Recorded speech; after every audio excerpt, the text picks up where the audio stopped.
we have finished the scoping review. What was the initial spark or the driver behind doing the scoping review in the first place? Yeah, this is a longer story. So we actually started a few years prior to the scoping review with a piece of methodological work to look at how do you measure and determine editorial quality and control.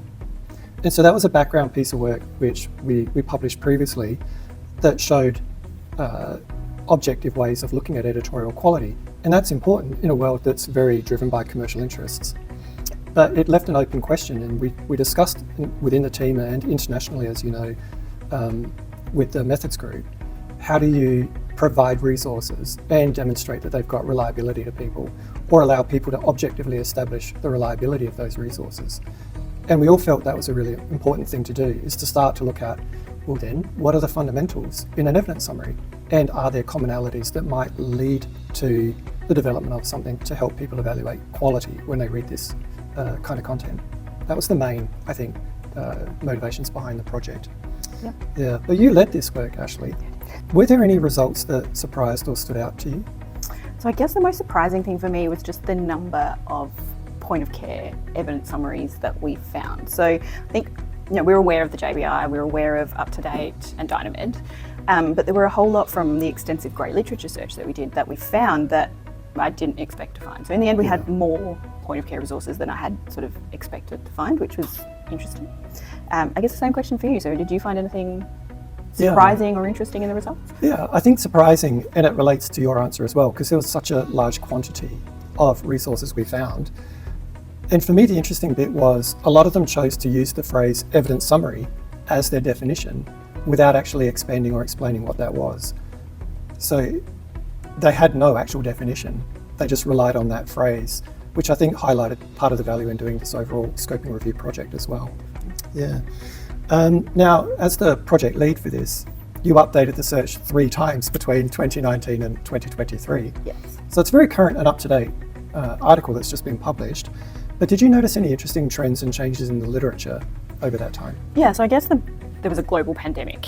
So that really increased the number of rapid review style publications that were being published. So they weren't all point of care resources that we would then include, but it really did increase the number of search hits and results that we then had to go through, because there were so many now that if there wasn't a global pandemic, who knows whether that trend would have happened, but it definitely increased the number of people doing rapid reviews and then publishing them. So you've just published this piece of work. It's a very large scoping review. There was an international panel of reviewers. If you were going to give some advice to potential scoping review authors, what would be your best advice? It would be to document absolutely everything in minute detail. So when we started, I don't think we anticipated that we would have to update the search that many times, but having very detailed notes from 2019, when then we went to try and write it up in 2023, made it a lot easier. Some files weren't available because things change or become corrupted. EndNote changed over time, and so some things we couldn't open, but there was always a record somewhere. So attention to detail and recording that detail, I think, is super important for any review, but especially for a scoping review, just because they are often quite large. Search results, data, everything is often bigger in a scoping review. Yeah. And I think the thing I learned the most and would take away as a definitive action item for any review project now would be pilot everything and don't make knowledge assumptions. Because in the same way that a lot of authors that we reviewed in the project, they defined their work by the term evidence summary without explaining it, making an assumption that everyone would know what that meant. When it comes to piloting data, you can think you're talking the same language using the same terms, but if you don't regroup frequently and discuss the piloting process at every step of the way, it actually turns out you might not be, especially with complicated concepts.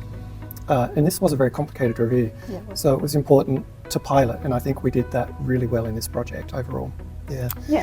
Well, it's finished, it's published. What are you going to be doing next, Ashley? So since we started the scoping review, there's been an international evidence at the point of care resource methodology group. And so they, based on the results of the scoping review, will look at a critical appraisal tool for point of care evidence summaries. And then also, I think JBI is pretty clear on what an evidence summary is. We have a documented methodology, and we've refined that over time.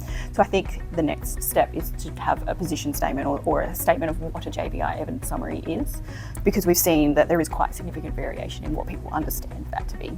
Yeah, well, I think that's the core methodologic work that academics who are passionate in their field would be doing. So best of luck leading this next few phases. Thanks, Craig.